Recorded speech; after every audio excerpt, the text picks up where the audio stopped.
Olá, pessoal. Agora a gente vai falar da terceira parte do nosso minicurso, que é a nova liberdade fotográfica. Bem, no final da década de 60, começou a surgir uma nova gama de abordagens que iriam mudar, mais uma vez, a face da fotografia japonesa. Esse foi um período em que a câmera fotográfica passou a ser mais presente na vida cotidiana das pessoas, de modo que fotografar e ser fotografado tornou-se algo mais comum. Embora as fotografias desse período tenham sido muito diversificadas entre si, elas compartilhavam de um impulso semelhante de quebrar de novo, as convenções do passado.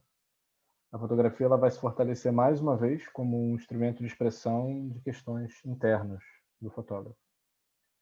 Então, a gente também observa um crescimento de oposições com as decisões políticas e econômicas do final da década de 60, que vão acabar levando a novos questionamentos sobre essa forma de se produzir imagens fotográficas.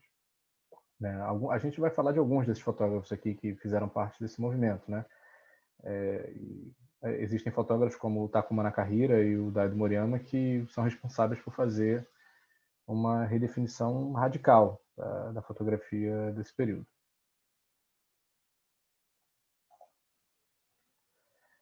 Primeiramente, a gente vai falar da fotógrafa Miyako Ishiuchi. A Miyako vai nascer em 1947. Ela tem o trabalho dela exibido na década de 70. Ela começou a fotografar depois de ganhar uma câmera de um amigo, e ele deu para ela a câmera, os equipamentos de revelação. Ela não tinha passado pela cabeça antes dela ser fotógrafa, e ela resolve experimentar, de fato. Ela diz que, na época, o Tomatsu não respeitava muito ela, ele tinha uma tendência de não respeitar mulheres que começavam na fotografia, segundo ela diz. E o estilo dela, inicialmente, foi bastante comparado com o do Moriyama, no início da carreira. E isso acabou por ser uma coisa positiva, porque os dois acabaram construindo uma amizade, em decorrência disso.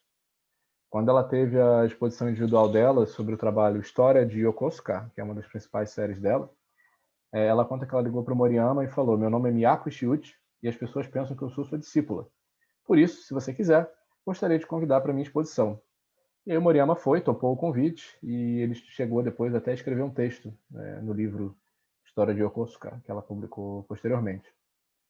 Ela mencionou também, na entrevista com a Lena Fritz, que o Araki foi um fotógrafo que ajudou bastante ela a conseguir visibilidade, e que foi uma pessoa que articulou para que ela conseguisse uma exposição no salão da Nikon em Ginza, que na época era a maior galeria e que tinha mais visitantes. Falando agora da série História de Yokosuka, que é considerada a principal série dela, é uma série produzida em 1977 e está intimamente ligada com as memórias que ela tem em Yokosuka, que é o local onde ela cresceu. Não é o local onde ela nasceu, mas foi o local onde ela passou a maior parte da infância e da juventude. Assim, ela não tem uma relação muito boa com a cidade, ela não gostava muito da cidade, ela não tinha memórias tão boas com ela. E depois que a cidade se tornou uma base naval dos Estados Unidos, após a guerra, ela começou a desgostar mais ainda. Mas aí ela menciona que decidiu começar a carreira dela como fotógrafa fazendo um trabalho com um local que ela tivesse mais proximidade. Então ela revisita a cidade. As fotos que ela produz em Yokosuka são fotografias mais escuras, tem bastante manchas e cicatrizes da guerra.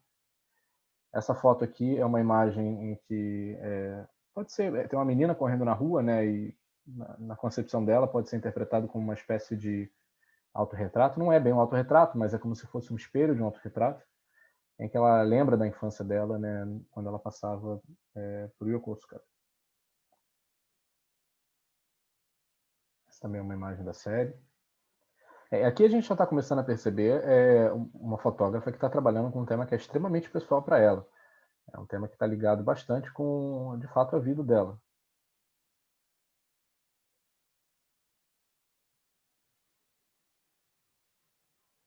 A segunda série que ela vai produzir é uma série que se chama Apartamento. É uma série que é feita entre 1977 e 78. E nessa série ela vai revisitar as memórias dela de ter vivido num pequeno apartamento. Então, nos anos de 1960 e 70, nessas décadas, a área que tinha em volta em Tóquio se tornava cada vez mais urbanizada. Então, muitos edifícios começaram a ser construídos de forma rápida e barata. Então, Apartamento, essa série que se chama Apartamento, vai documentar essas moradias simples do período. Então, o processo dela era basicamente bater na porta das pessoas e explicar o projeto e pedir para entrar. Obviamente, não era todo mundo que ela desconhecia. Algumas pessoas indicavam, então ela ia em casa de amigos também. E assim ela foi construindo o projeto. A gente pode ver que o quarto, na foto do apartamento 50, é um quarto que é escassamente mobiliado. Ele tem um par de luvas aqui, 2 guarda-chuvas e uma chaleira, que estão presas numa espécie de cabo de lavanderia que corta o quarto. Então a gente consegue perceber que é um quarto que provavelmente falta espaço. E para Miyako, esses espaços, ainda que eles fossem precários, eles evocavam um senso de realidade e humanidade que eram bastante intensos.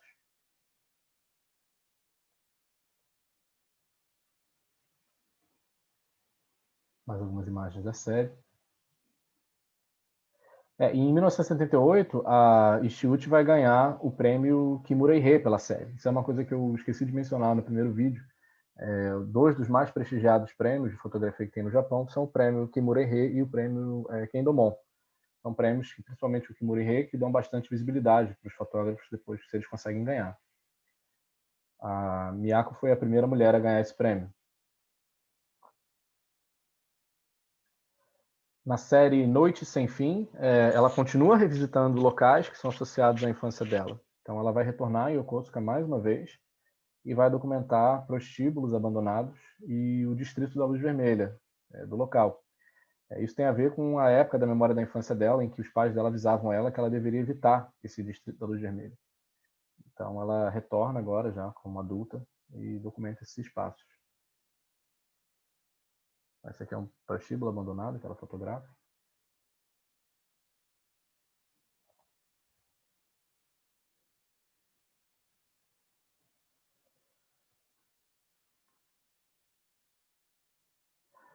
Ela desenvolve posteriormente, né, já nos anos 2000, por aí, uma série chamada Hiroshima, e agora é um bom momento para a gente fazer um paralelo com a Hiroshima do Ken Domon.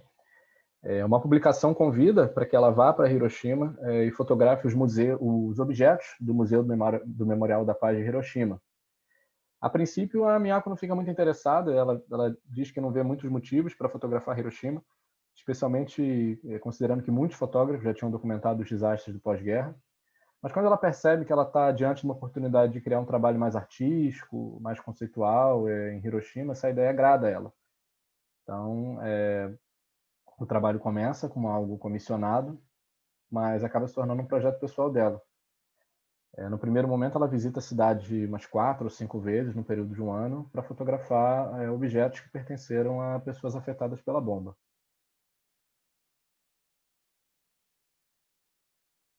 Bem, aí uma coisa que é interessante perceber aqui nessa série, primeiro que é uma documentação, né, completamente diferente do Ken Domon, né? Tem um campo muito mais subjetivo, a gente olha as imagens, a gente tenta perceber de quem foram esses objetos, né, quem pertenceram.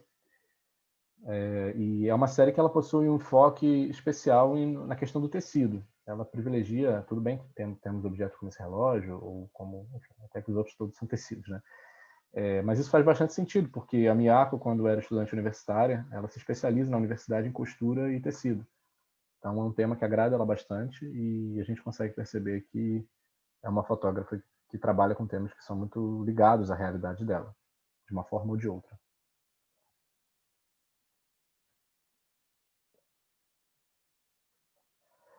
Bem, o Takuma Nakahira é um fotógrafo que vai exercer muitas influências em Moriyama. Ele vai ser considerado o terceiro grande mentor do Moriyama, junto com o Tomatsu e o Hossoi. Lembrando que o Moriyama foi assistente do Hossoi, e a gente vai falar isso em breve. E ele também tinha como um dos mentores o Tomatsu. Ele passou bastante tempo estudando as folhas de contato do Tomatsu. E o Takuma Nakahira, ele é um intelectual marxista. Ele é considerado um carismático jovem gênio pelos seus pares. E ele foi um editor do influente jornal de esquerda O Olho Moderno. Nessa época que ele era editor desse jornal, ele conheceu o Shoei Tomatsu e começou a fotografar sob a influência do Tomatsu. Em 64, ele conhece o Moriyama e o Nakahira é um fotógrafo completamente engajado, né, com os protestos e movimentos sociais da década de 60. E ele não só era fotógrafo, como também era crítico de fotografia e crítico de arte. Então, era uma pessoa com bastante engajamento nessas questões de pensar o fazer fotográfico, de pensar a arte e como isso podia ser aplicado à realidade. Então, ele foi um dos principais caras assim, a trazer um radicalismo mesmo da imagem para a superfície. Ele vai relacionar a imagem com a realidade e a experiência vivida. Antes de eu mostrar, só para mencionar rapidamente, em 68, ele cofunda a Provoke, que é uma revista que a gente vai comentar daqui a pouco, que é uma publicação que envolvia jovens poetas e fotógrafos, e tinha uma estratégia provocativa mesmo de desafiar o pensamento, desafiar as noções de arte, e quebrando, né, com as convenções formais da fotografia. E o Nakahira vai virar um amigo íntimo do Moriyama. Em 1977, o Nakahira vai sofrer sérios problemas de alcoolismo e vai ter uma perda da memória, o que vai ser algo que vai prejudicar bastante a vida e a carreira dele.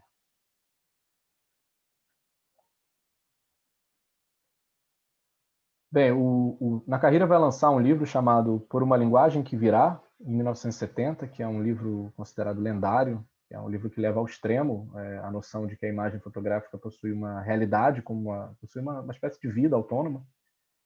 Então ele vai capturar momentos que vão evidenciar essa violenta e erótica face das coisas diante da paisagem urbana. Muitas dessas imagens publicadas em 1970 pelo Nakahira vão fazer parte da lendária revista Provoke, que vai ser o nosso próximo assunto. A gente consegue perceber aqui já uma mudança bem substancial, né? É um grão bastante intenso, uma falta de definição do que seriam as coisas,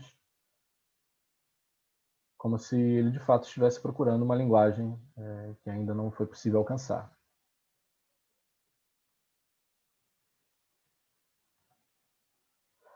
A revista Provoke é uma revista bastante conhecida. Eu arriscaria dizer que talvez das poucas coisas em português que a gente encontra na internet sobre fotografia japonesa, a maior parte delas esteja relacionada à Provoke, que é uma revista que, embora tenha tido só 3 exemplares, tenha tido uma curtíssima duração, ela é uma revista que mexeu bastante com os imaginários dos fotógrafos da época. Se a gente pensar que os artistas do Grupo Vivo, eles questionavam os predecessores realistas, enfatizando a subjetividade e a expressão pessoal, a gente pode pensar que os artistas que fizeram parte da Provoke, eles deram um passo além disso, né? Então, rapidamente contextualizando a revista, em novembro de 68, o crítico de arte Koji Taki, o fotógrafo e crítico Takuma Nakahira, o fotógrafo Yutaka Takanashi e o poeta Takahiko Okada cofundaram a revista Provoke. O Daido Moriyama se junta a eles nos volumes 2 e 3. A revista tinha como subtítulo Materiais Provocativos para o Pensamento e objetivava fornecer uma plataforma para a fotografia experimental e a teoria fotográfica. A revista não era só de fotografia, ela também tinha poemas e ensaios críticos do Takahiko. E cada edição foi publicada com uma tiragem pequena de apenas 1000 cópias. A revista teve apenas 3 edições e a última foi lançada em agosto de 69. E aí, na introdução do primeiro volume, os artistas que fizeram parte dessa publicação colocaram os objetivos deles com aquela publicação, né? E colocaram esse texto.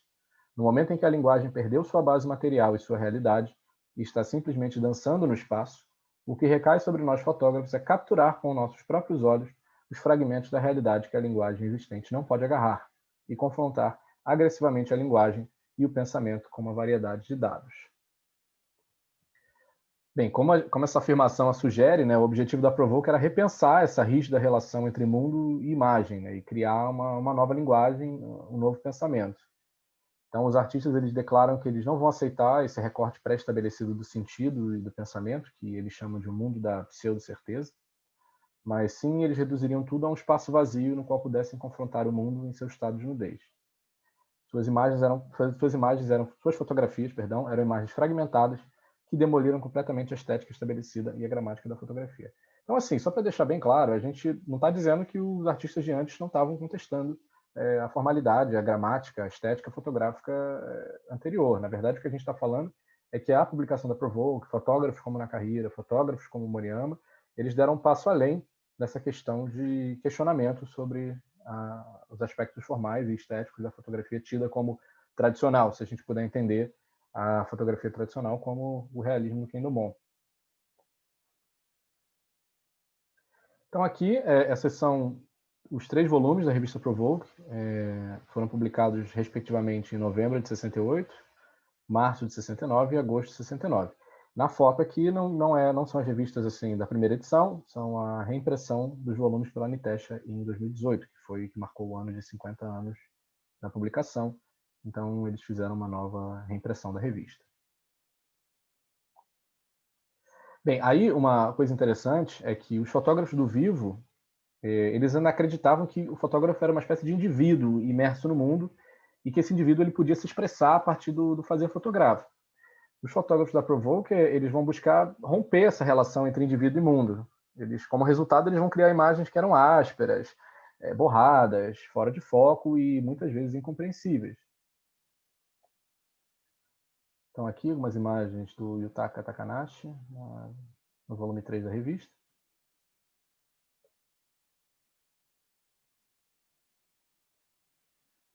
Uma do Koditake.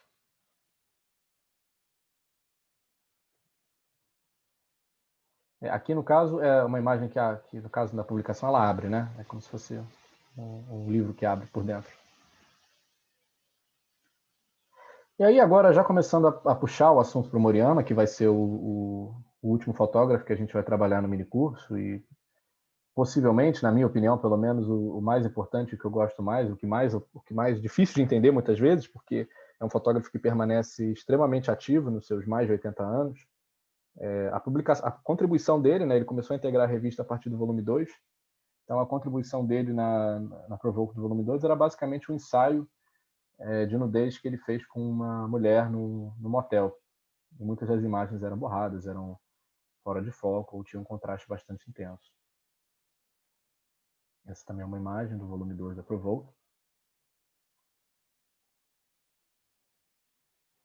E no volume 3 da revista, acontece uma coisa bastante curiosa, né? A contribuição do Moriyama para o volume 3 estava quase que inteiramente ligada a uma ideia de repetição e reprodução, com imagens que tinham bastante contraste e priorizavam produtos americanos, que eram bastante similares, distribuídos em prateleiras.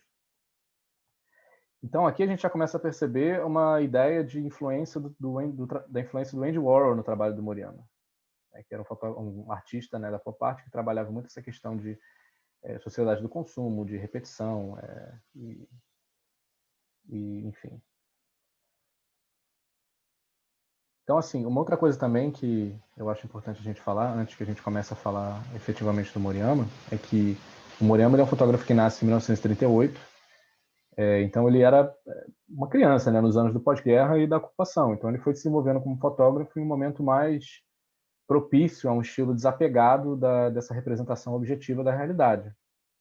Então as imagens dele fornecem um tipo de crítica mais subjetiva, né, a uma sociedade que é sendo dominada por essas convenções padronizadas do consumo norte-americano.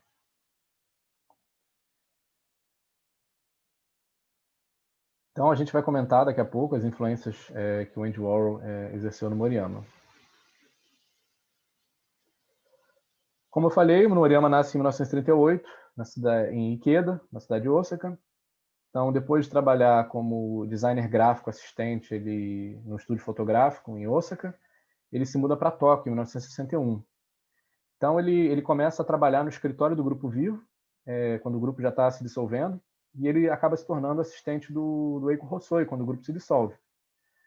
3 anos depois, em 64, ele vai se tornar um fotógrafo independente e ele começa a trabalhar para revistas. Ele começa a divulgar o trabalho dele em revistas fotográficas.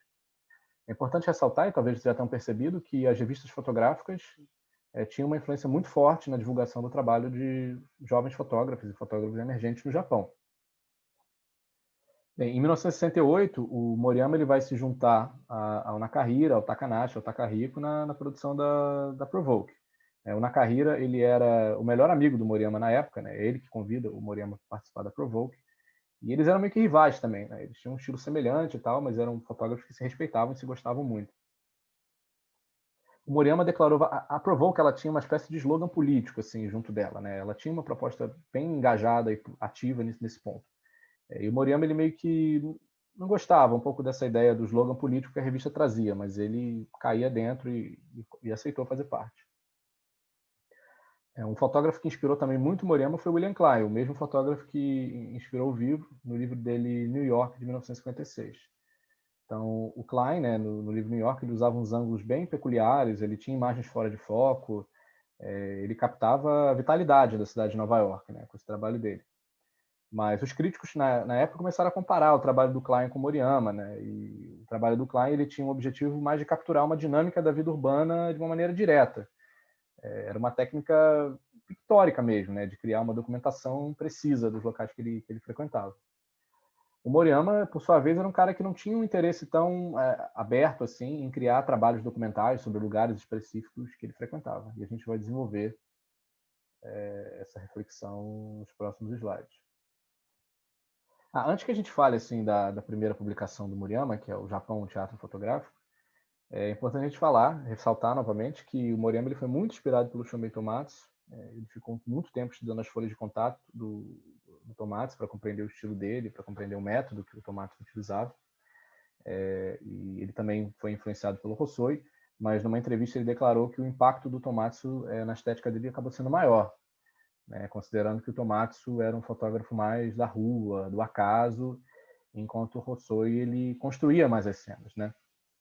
Então, mas de qualquer forma, o Moriyama herda do Hosoi um senso de teatralidade e de erotismo, que a gente pode até ver nas imagens aqui que ele utiliza na edição 2 da Provoke.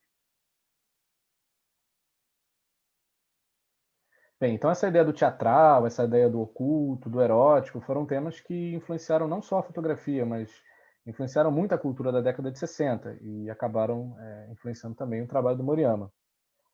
Só que o Moriyama não era um cara que trabalhava as imagens dele a partir de construções, a partir de encenações que nenhum Hosoi fazia.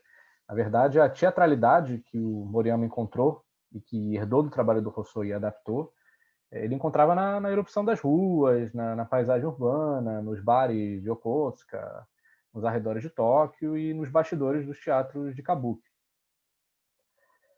Bem, é importante mencionar também uma coisa, que em 1967 o Moriyama ele vai ganhar o prêmio de fotógrafo emergente da Associação Japonesa de Críticos de Fotografia.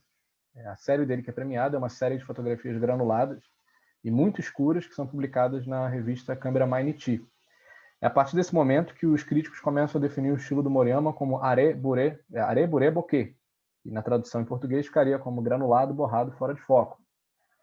Mas quando o Moriyama recebe esse prêmio, e aí ele vai ouvir a justificativa dos críticos, né, dos jurados, enfim, que deram um prêmio para ele, os críticos comparam o trabalho do Moriyama com William Klein e dizem que o trabalho dele era um trabalho socialmente engajado com a documentação das minorias do pós-guerra, e por esse motivo ele teria ganhado o prêmio. Mas isso gera um desconforto no Moriyama, né? Ele se sente mal interpretado, ele pensa que, na verdade, não estava querendo documentar uma minoria do pós-guerra, ele estava mais preocupado com a realização das fotos em si mesmo. Né? Então ele vai reagir a esse tipo de interpretação do trabalho dele publicando o primeiro livro dele, em 1968, que é esse, Japão, um teatro fotográfico. É um livro que tem fotos urbanas, cenas do cotidiano e imagens de performances. Só que, em vez dele explicar quem eram essas pessoas retratadas e onde essas fotos eram tiradas, o Moriyama ele convida o leitor, o espectador, a olhar as imagens de uma maneira mais descontextualizada, de forma que o espectador pode pensar a relação entre as imagens da forma como preferir.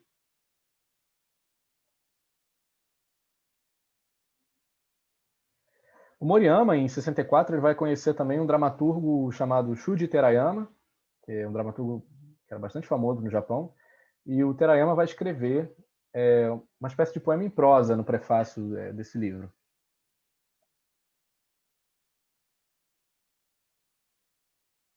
Então aqui ele vai evocar um universo muito particular de terror, de aparências dúbias, de confusões mentais, de racionalidade, de fantásticos, que, enfim, ele não vai contextualizar e nem explicar esse tipo de coisa.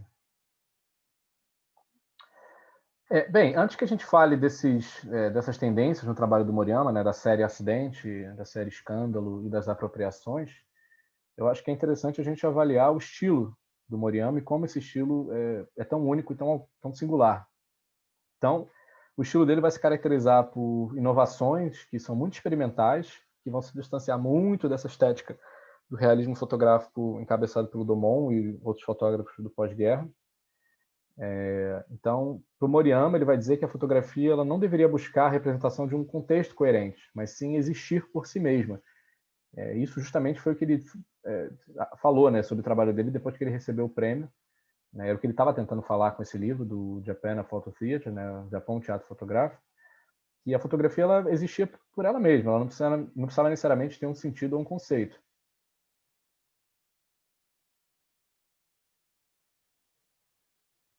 Então, uma coisa que ele fez bastante foi declarar uma verdadeira guerra a um conceito geral da fotografia tradicional baseada em assuntos. Ele menciona isso numa entrevista com a Lena Fritz, que para ele a fotografia não deveria ser colocada numa caixinha de um assunto. Isso acaba também fazendo com que ele se torne um pouco mais popular no Ocidente do que alguns dos compatriotas dele, que eram mais engajados socialmente, que buscavam uma representação mais de denúncia, objetiva da realidade do pós-guerra. Então ele acaba tendo um contato mais intenso com artistas norte-americanos, como William Klein, como Jack Kerouac e o Andy Warhol, que, como a gente já adiantou rapidamente, o Moriyama admirava bastante o trabalho do Andy Warhol, e numa viagem a Nova York ele produz aquelas imagens, essa é uma das imagens, por exemplo, que vão integrar a terceira edição da revista Provoke, que são imagens muito baseadas nessa questão do consumo, né, da repetição e da sociedade. Claro que sim, isso é uma fotografia engajada, né, de uma forma ou de outra. Por mais que Moriyama dissesse que não estava muito preocupado com uma documentação específica, que falasse de uma realidade específica, bem ou mal ele está fazendo isso, né? Então, uma outra coisa importante, antes da gente prosseguir com os slides, que é importante dizer, o Moriyama, no estilo dele, ele tem o clique obsessivo como modo de trabalho. Ele tem o que a gente chama da estética do snapshot, né? Que ele produz imagens sem olhar o visor da câmera. Então, ele utiliza muito corte, ele utiliza muito close-up, ele vai clicando obsessivamente, porque para ele a qualidade das fotografias só pode vir a partir de uma quantidade. Então ele declarou uma vez, né, a Alexandra Monroe traz essa declaração dele no texto dela, que a pluralidade de imagens é parte da minha realidade, e eu a apresento desta forma. Então, assim, agora falando da série Acidente, né? Então, em 1963, o Andy Warhol vai desenvolver uma série chamada Morte e Desastre, que é um trabalho composto por cerca de 70 serigrafias, né, trabalhos no geral, que retratam temas como acidentes, cadeiras elétricas, suicídios. Então essas imagens, essa aqui é um exemplo, uma das imagens mais famosas, né, dessa série, elas eram apropriadas de jornais e arquivos fotográficos da polícia. E elas eram reimpressas na forma de serigrafia. Então ele basicamente está reproduzindo uma coisa que já existia e falando que é dele, que era uma tendência bastante forte no trabalho do Warhol, essa questão da reprodução de certas coisas, certos objetos ou certas imagens, enfim. Isso acaba ampliando, né, as camadas interpretativas das imagens e permitia reflexões sobre esse processo de repetição, que acaba sendo uma constante no trabalho do Andy Warhol. Então, assim, a partir de 1968, a gente começa a perceber um caminho semelhante na produção do Moriyama. Ele começa a fotografar com a sua câmera imagens que já existem, imagens pré-existentes, o que a gente poderia chamar também de uma apropriação, de uma reprodução de uma foto que já existe. Então, ele foi um dos primeiros fotógrafos a, de fato, realizar apropriações de imagens fotográficas. O Andy Warhol ele começou a se apropriar de imagens em 1960, imagens de jornais, mas ele reproduzia essas imagens em forma de serigrafia e pintura. O Moriyama, a partir de 68, ele já vai pegar uma câmera e vai fotografar uma foto feita com uma câmera. Então, ele se apropriava de fotografias, fotos de fotos, né? Tanto que no Japão, o teatro fotográfico já é possível encontrar imagens apropriadas. Só que vai ser a partir de 1969 que ele vai começar a se apropriar de imagens numa escala maior, como se ele estivesse afirmando com mais solidez uma posição da estética do trabalho dele, né? Eu arrisco dizer que a foto apropriada mais famosa dele é essa imagem do slide, que se chama Acidente 6, que é da série Acidente. Essa é uma imagem que não foi criada pela câmera do Moriyama na primeira concepção. Na realidade, é uma foto apropriada de um pôster sobre prevenção de acidentes de trânsito. Então, ele encontrou essa imagem saindo da estação de metrô de Roppongi, em Tóquio, e fotografou essa imagem. Né? E qual seria, de fato, né, a diferença? Dá para ver aqui claramente a influência do trabalho do Warhol no Moriyama.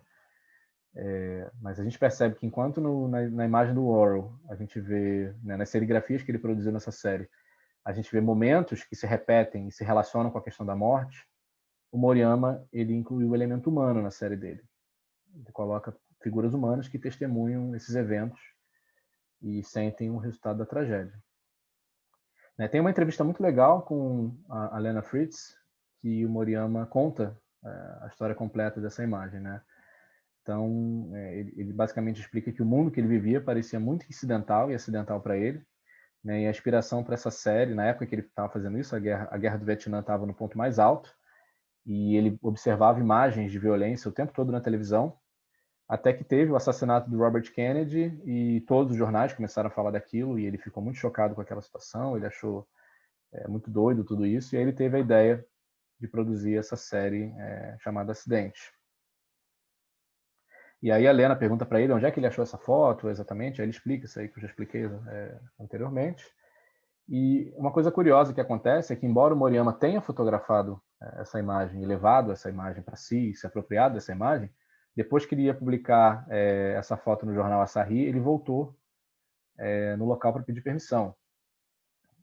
Ele vai no local que eu não sei exatamente qual local tinha os direitos dessa imagem, e ele vai e pede autorização para ter um pôster. Ele pede para enviar para ele um pôster dessa imagem e pergunta se ele pode publicar essa foto no jornal Asahi como se fosse dele. Então, e aí é curioso, porque hoje em dia o Moriyama não se preocupa com esse tipo de coisa, e a maioria das fotos apropriadas dele não seguiram esse procedimento. Ele simplesmente foi lá e fotografou. Mas como ele estava querendo publicar essa foto no jornal de grande circulação, ele achou que seria a coisa mais correta a se fazer e que os editores podiam acabar reclamando se simplesmente pegasse a imagem e colocasse. E aí, nessa entrevista, ele menciona uma coisa que é muito curiosa, que diz muito sobre o processo de trabalho dele, que é o seguinte: toda fotografia é uma cópia de qualquer jeito, e a câmera é uma máquina de copiar. Entender isso foi importante para o meu trabalho. Mais do que só me ver como um artista que cria trabalhos de arte, eu me vejo como um fotógrafo que copia as coisas do mundo exterior. Desde o livro Japão, Teatro Fotográfico, eu continuei a fotocopiar as fotos de outras pessoas, pôsteres, painéis publicitários, imagens analógicas e todos os tipos de coisas do mundo. Bem, eu acho que a partir dessa explicação fica inegável o caráter completamente transgressor do trabalho do Moriyama, especialmente se a gente comparar com as expressões dos fotógrafos anteriores. Ele leva ao limite essa questão de renovação da estética e da linguagem fotográfica. Uma coisa que é importante falar é que essa imagem da série Acidente, a série Acidente, ela foi publicada numa espécie de portfólio mensal na revista Asahi Camera durante o ano de 69. E aí o Moriyama vai e faz um contrato em 68 com a Asahi Camera, que vai ser uma revista, um contrato de 5 anos, que vai ser uma revista importantíssima na divulgação do trabalho dele. Então essa série Acidente ela era formada por vários grupos de imagens, eram espécies de subséries dentro de um grupo maior. E a primeira dessa subsérie se chamava Imagens de Certos 7 Dias. E nessas imagens de certos 7 dias, ele coloca uma foto apropriada que saiu no jornal do assassinato do Robert Kennedy. E foi justamente a foto que fez com que ele tivesse a ideia para nomear a série da maneira Acidente.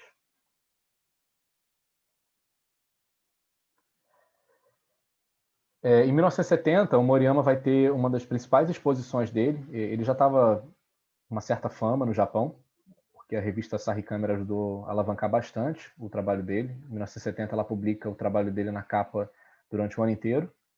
E aí ele vai e realiza uma exposição chamada Escândalo, que aconteceu na Plaza Dick, em Tóquio. Então, basicamente, essa exposição ela consistia na reunião de várias imagens impressas em larga escala, apropriadas pelo fotógrafo por anúncios de revista. Então, essa é uma das imagens que ele fotografou de uma revista que se chama Escândalo, uma imagem de Tóquio, no Japão de 69. E essa foto tem uma história curiosa, que especula-se, né, que essa mulher... lembrando só, gente, que isso aí é uma foto apropriada. Essa foto não foi tirada por ele. Ele pegou a câmera, tirou uma foto de uma revista e renomeou essa foto como se fosse dele. A gente está falando aqui, de fato, de apropriações, caso não tenha ficado muito claro o conceito. Mas existe uma especulação que essa mulher que está retratada na imagem seria Deo Sukarno. No Japão era conhecida como Deo Fujin, que era uma mulher que era constantemente submetida ao assédio dos fotógrafos. Nessa época, a Deo ela era a esposa do Sukarno, que era o primeiro presidente da Indonésia, né? E o título da imagem, Escândalo, aliado a essa presença de um outro homem do lado dela, que não era o Sukarno, pode sugerir diversas possibilidades de interpretação ao contexto dessa imagem. Só que existe uma coisa curiosa, né? O Moriyama se apropria dessa imagem e escreve que essa imagem foi feita em Tóquio, mas isso, na verdade, não se sabe se foi em Tóquio que aconteceu esse flagra da imagem inicial, ou se seria o local em que o Moriyama realizou esse clique da revista, da apropriação, né? Então a gente não sabe. Será que a Delhi está cometendo adultério? Quem seria esse homem do lado dela, né? E na verdade não é nem confirmado que é a própria Delhi Sukarno. É só uma especulação. Então esses questionamentos, talvez a gente pudesse responder essas perguntas todas se a gente tivesse acesso à revista da qual o Moriyama fez esse tipo de foto.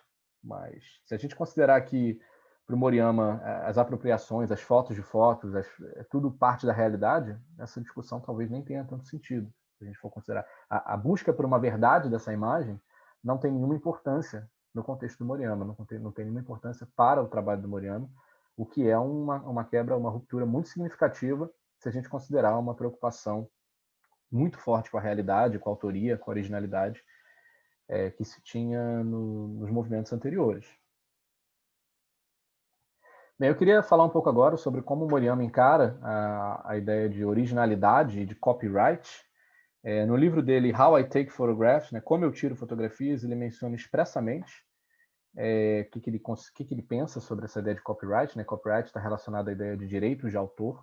O que ele pensa em relação a isso, o que passa na cabeça dele, se alguém pegar uma foto dele e disser que é da pessoa, ou se ele pegar a foto de alguém e falar que é dele. E ele menciona nesse livro que ele já até pensou em remover o símbolo de copyright dos livros dele.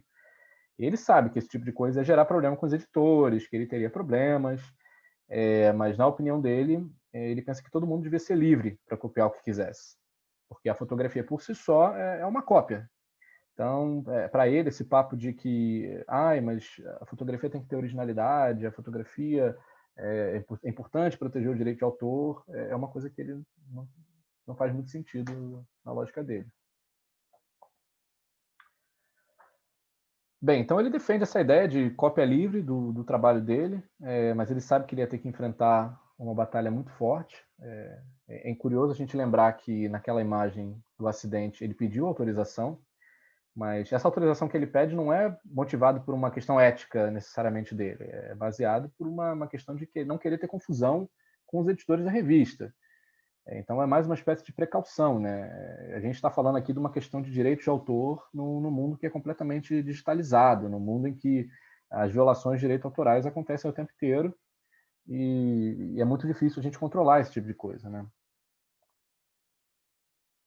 Então, uma outra coisa que o Moriyama menciona é essa ideia de originalidade, que originalidade até hoje é considerado como se fosse um instituto sagrado, né? Quando a gente está falando de uma obra de arte. Uma verdadeira obra de arte precisa ser original.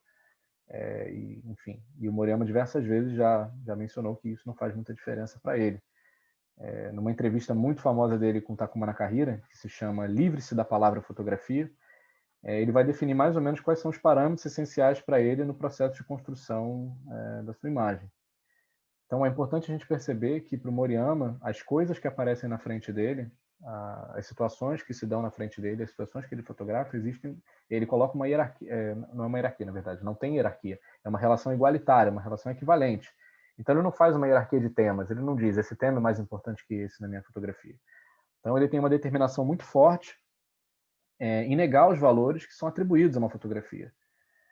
Então ele está falando tudo que ele vê na frente dele, se ele vê uma caixa de fósforo, se ele vê um cigarro, se ele vê uma televisão, se ele vê uma tela de cinema, uma foto tirada por outra pessoa, uma foto tirada por ele considera tudo isso parte de uma única realidade. Então é uma realidade que para ele não faz sentido colocar essa foto que ele se apropriou é menos foto dele do que uma foto que ele tirou de uma pessoa na rua. Para ele esse tipo de coisa não faz muito sentido. E ele está o tempo todo questionando isso com a fotografia dele. O professor Desenho, o Rogério Desenho, tem um artigo que está nas referências. Ele utiliza um termo muito interessante para falar do Moriyama, que é um termo de drifter, né, que é uma pessoa que caminha, né, pelas ruas. O próprio Moriyama ele diz que ele é um cão, né, um stray dog, um cão que caminha pelas ruas. Então ele não tem muito rumo, ele não tem uma grande pretensão nessa criação de um sentido muito forte para as imagens dele. Então ele acaba produzindo imagens de uma maneira muito obsessiva, incessante, clicando tudo que aparece ao redor dele e dando a essa realidade que aparece na frente dele, seja qual for essa realidade, um aspecto de unidade. Né? Existe outra também, na entrevista com o Takuma Nakahira, né, que a gente mencionou anteriormente, do Livre-se da Palavra Fotografia, o Nakahira, como é um intelectual, crítico de arte, ele tece comentários muito preciosos sobre o que seria essa questão de originalidade e copyright no trabalho do Moriyama. Então, o Nakahira basicamente vai dizer que essa ideia do Moriyama é como se fosse uma rejeição da ideia de propriedade privada, de que, na verdade, assim, hoje em dia é muito importante essa ideia de um original do trabalho de arte, que o trabalho de arte é um resultado de um empreendimento, né, individual do artista, sobre o processo criativo do começo ao fim. Então, enquanto isso for uma coisa importante, a sociedade vai colocar nesse processo um valor econômico. E o Moriyama, o que ele está querendo fazer, na verdade, é quebrar com isso. E o Nakahira meio que mata essa charada. Ele diz que o Moriyama está criando uma teoria da fotografia feita a partir da fotografia. Mesmo que ele não tenha feito isso de maneira intencional, acabou se tornando isso. Bem, caminhando agora para a última parte, eu queria falar do trabalho, né, que de fato é o trabalho que vai encerrar o nosso minicurso, que é um trabalho que os experimentos do Moriyama chegaram no ápice, que é um trabalho que se chama Adeus Fotografia. Essa é a capa da primeira edição.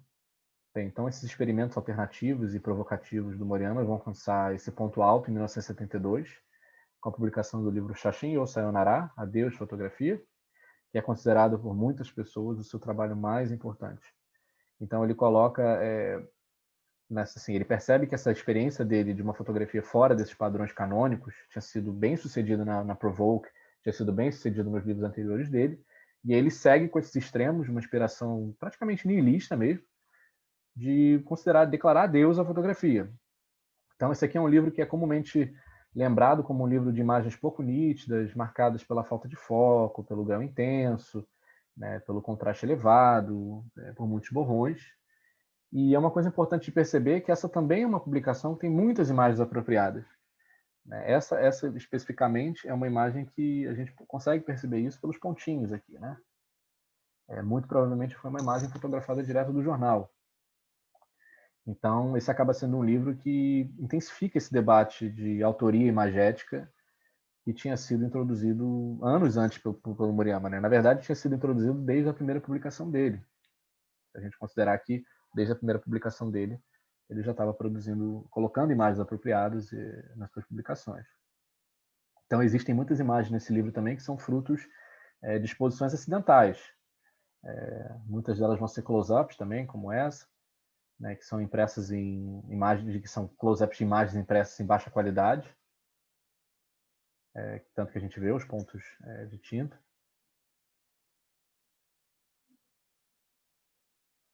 Então, na verdade, assim, agora a gente começa a perceber que, se antes da publicação do primeiro livro fotográfico do Moriyama, o Japão, um Teatro Fotográfico, se antes dela ele tinha se sentido incompreendido quando ele ganhou o prêmio em 1967, ele tinha sido erroneamente interpretado, digamos assim, melhor falando, como um fotógrafo engajado com a documentação das minorias do pós-guerra.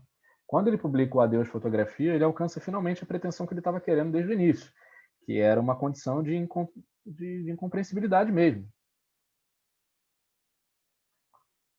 Então, assim, a importância da fotografia do Moriyama e do Moriyama para a história, né, do pós-guerra, das imagens do pós-guerra, é que ele teve entre esses primeiros fotógrafos que quebraram com todos esses limites formais e ideológicos da imagem.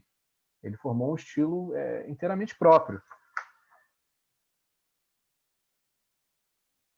Então, assim, uma coisa que é bastante interessante que a Alexandra Monroe fala sobre o trabalho do Moriyama é que, embora a fotografia dele estivesse enraizada nessas particularidades do Japão pós-guerra, elas buscam e alcançam uma ressonância emotiva e universal. Então, é uma questão que está muito além de posicionar a fotografia no plano do objetivo ou do subjetivo. Agora, fechando assim, com os conceitos que a gente trabalhou aqui ao longo do minicurso, a gente separou a fotografia entre uma fotografia mais objetiva, uma fotografia mais subjetiva. Na realidade, a experiência de fotografar do Moriyama é uma experiência completamente diferente disso. Então, ela cria uma espécie de paisagem no qual o real e o ilusório, a história e a memória coexistem. É um fenômeno que o Moriyama vai chamar de outro país, né? É um novo reino de consciência, digamos assim. Então, eu gostaria de terminar esse minicurso com essa citação do Moriyama, que para mim é uma citação bastante importante, bastante relevante para se compreender o trabalho dele, né, que é essa aqui. As pessoas podem dizer que eu tiro fotos mais com o meu corpo do que com os meus olhos, e eu acho que este processo dá às minhas fotos um senso de lugar e de existência. Minhas fotos são frequentemente fora de foco, duras, borradas, deformadas. Mas se você pensar sobre isso, um ser humano normal ao longo da vida irá visualizar um número infinito de imagens, e algumas são focadas, outras mal são vistas pelo canto do olho. As fotos borradas também podem se referir à vida real. Separar fotografias entre objetivas e subjetivas não tem sentido nenhum. A exploração de possibilidades da fotografia é, no final, inseparável das buscas individuais sobre as possibilidades da vida.